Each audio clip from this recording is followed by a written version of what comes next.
Ucom ընկերության կողմից 2026 թվականի հունվարի 1-ից վճարովի հեռուստատեսային փաթեթներում հեռուստաալիքների ցանկի փոփոխությունը դժգոհություն է առաջացրել քաղաքացիների շրջանում։ Շաբաթ Նյուզը բազմաթիվ ահազանգեր է ստացել այն մասին, որ բաժանորդները վճարում են նույն գումարը, սակայն ստանում են ավելի քիչ ալիքներ, այդ թվում երեխաների համար նախատեսված մուլտֆիլմային ալիքներ։ Այս կապակցությամբ Շաբաթ Նյուզը պաշտոնական հարցում է ուղարկել Ucom ընկերությանը, պարզելու արդյոք բաժանորդները նախապես ծանուցվել են փոփոխությունների մասին, նախատեսվում է արդյոք սակագնի նվազեցում, ընկերությունը պատրաստ է ներողություն խնդրել պատճառված անհարմարության համար, ինչպես նաև արդյոք դադարեցված ալիքները կարող են վերականգնվել։ Ի պատասխան մեր հարցմանը Ucom-ը հայտնել է, որ բաժանորդի եւ ընկերության հարաբերությունները կարգավորվում են ընկերության պաշտոնական կայքում հրապարակված էլեկտրոնային հաղորդակցության եւ հարակից այլ ծառայությունների մատուցման ընդհանուր դրույթներ եւ պայմաններով։ Ընկերության փոխանցմամբ հեռուստաալիքների կազմի փոփոխության դեպքում փոփոխությունները ուժի մեջ են մտնում կայքում հրապարակվելուց 3 օր հետո։ Միաժամանակ Ucom-ը նշել է, որ բաժանորդներին ճիշտ է համարել տեղեկացնել 30 օր առաջ, ուղարկելով ծանուցող հաղորդագրություն։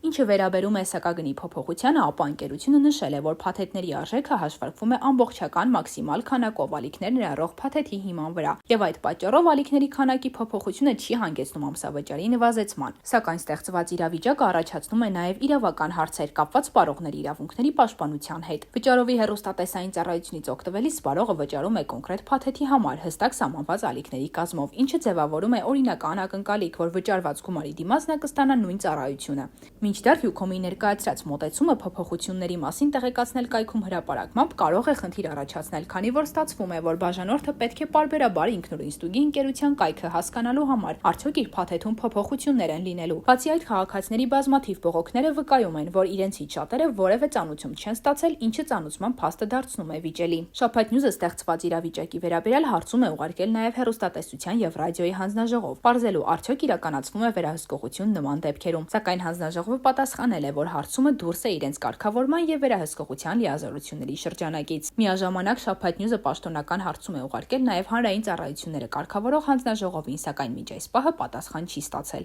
Այսպիսով իրավիճակը շարունակում է մնալ հանրային ուշադրության կենտրոնում, առաջացնելով հարցեր թե սպառողների իրավունքների պաշտպանության, թե վճարովի ծառայությունների թափանցիկության վերաբերյալ։ Շաբաթ Նյուզը շարունակելու է հետևել թեմային։